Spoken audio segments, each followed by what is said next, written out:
सभी भैया दीदी को मेरा सलाम और आदाब। मेरा नाम रुबीना खातून है। मैं अख्ता पूर्वी पंचायत वार्ड नंबर 10 प्रखंड सुप्पी जिला सीतामढ़ी की रहने वाली हूँ।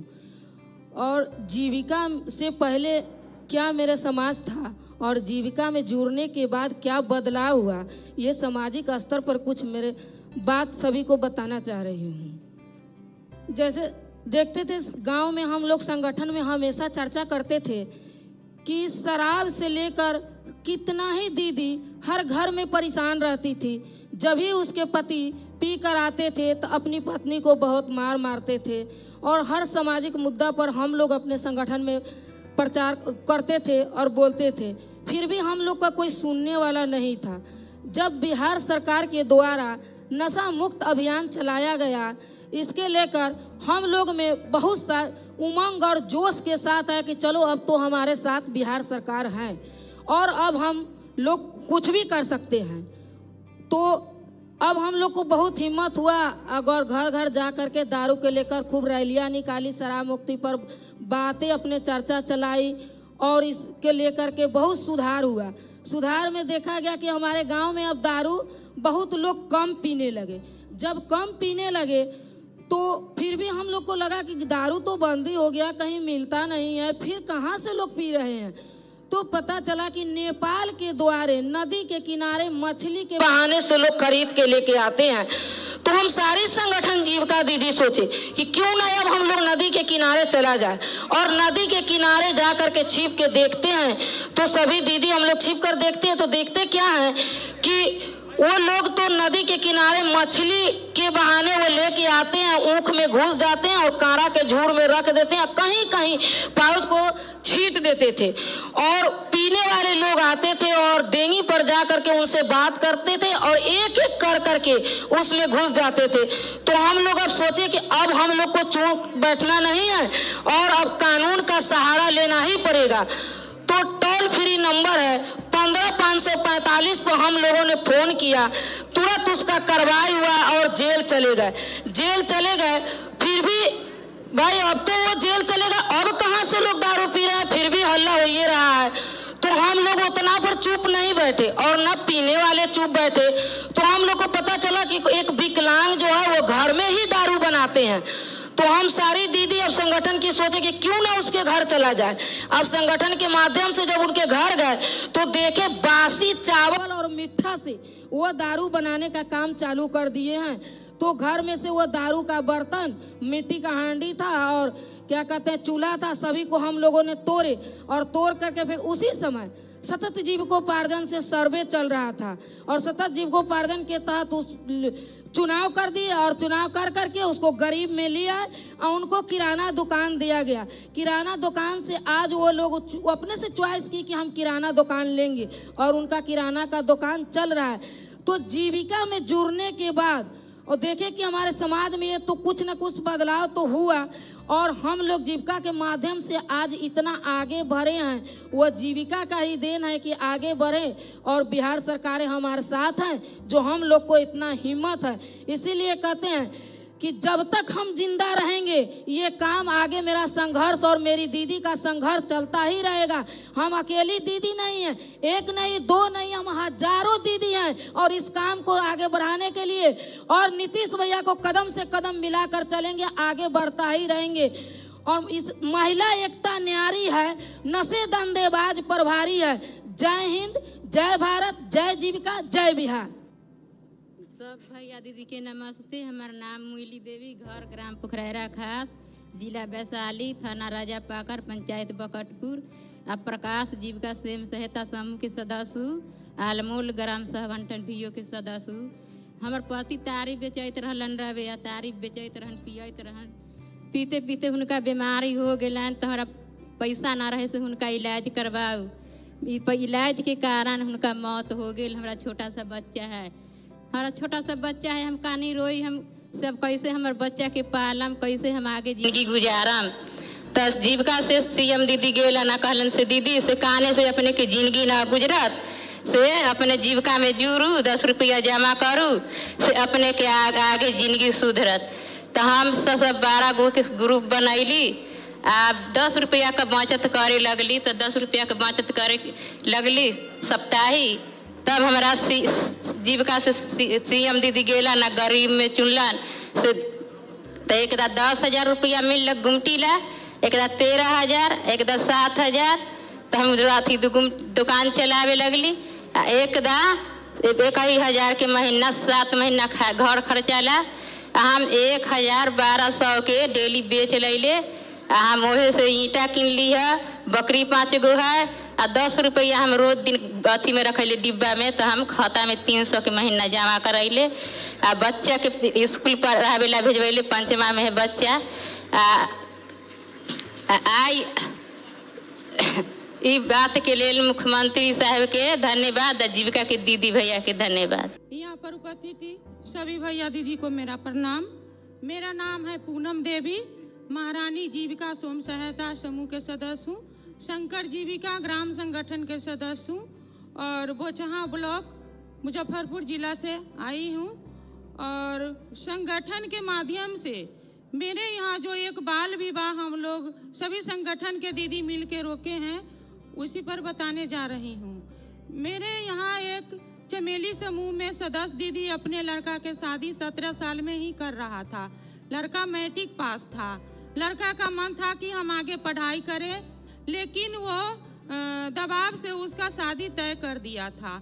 हम लोग समूह और ग्राम संगठन में महीना में एक बार समाजी सुधार पर चर्चा करते हैं और में उसमें जो समस्या आता है उसमें जितना जीविका के दीदी हैं वो लोग हम संगठन मिल के और उसको सुलझाते हैं।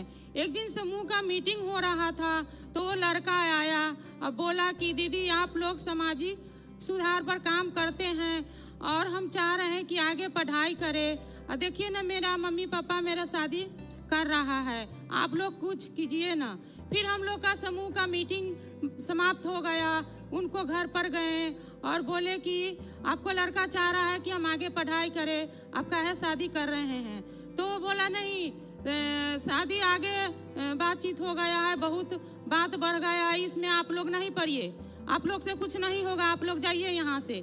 लेकिन हम लोग फिर उनको समझाए, उस दिन वो नहीं समझा। फिर हम लोग दूसरे दिन सारे संगठन बना के वहाँ गए, उसमें 30-40 दीदी थी, उनको बहुत समझाए। वो तभी अटर पटर बोल रहा था। हम लोग कहे देखिए अगर बात से समझ जाइएगा तो ठीक है, अगर नहीं समझिएगा तो कानून कार्रवाई कर देंगे, तो आप अंदर चल जाइएगा। फिर हम तो वो बोला कि लड़की वाला कैसे समझेगा, तो हम लोग बोले कि लड़की वाला का कोई नंबर है तो दीजिए। फिर लड़की वाला से हम लोग फ़ोन से बात किए। लड़की भी 16 साल की थी। लड़की का मन भी था कि हम आगे पढ़ाई करें, उसको 8वीं पास करा के पढ़ाई छोड़ा दिया था। फिर हम लोग लड़की से बात किए, लड़की से बात नहीं करा रहा था। हम लोग बोले अगर लड़की से नहीं बात कराइएगा तो हम लोग सारे संगठन के दीदी वहाँ पहुँच जाएंगे और प्रशासन के लेके पहुँच जाएंगे। तो फिर लड़की से बात कराया, हम लोग लड़की से बात किए। लड़की का भी मन था कि हम आगे पढ़ाई करें। फिर हम लोग उसको धमकी दिए, तो लड़का भी अभी पढ़ रहा है इंटर में, लड़की भी पढ़ रही है। हम लोग महीने में सामाजिक सुधार पर संगठन के माध्यम से हम लोग बात चर्चा करते हैं, और जहाँ पर जो समस्या आता है सारे संगठन के दीदी मिलके वो समस्या के हम लोग समाधान करते हैं। जैसे बाल विवाह है, दहेज प्रथा है, घरेलू हिंसा है, ऐसे हम लोग करते हैं। आज हम लोग इतना आगे बढ़े हैं, ये सब नीतीश भैया को देन है। जैसे हम लोग का ये नहीं लगता है कि हम लोग कहीं पर जाएंगे तो हम लोग का काम नहीं होगा। हम लोग का इतना मान सम्मान नीतीश भैया दिए हैं कि स्कूल में हम लोग जाते हैं, बैंक में जाते हैं, ब्लॉक में जाते हैं, जिला पर जाते हैं, कहीं हम लोग का काम कोई नहीं रुकता है। इसीलिए हम सारे जीविका के दीदी माननीय नीतीश भैया जी को आभारी है और आभारी रहेंगे। हम लोग ऐसे काम करते रहेंगे। जय जीविका संगठन के दीदी और जय बिहार। प्रखंड शिवहर जिले की रहने वाली हूँ। माँ जानकी जीविका स्वयं सहायता समूह से जुड़ी हुई हूँ।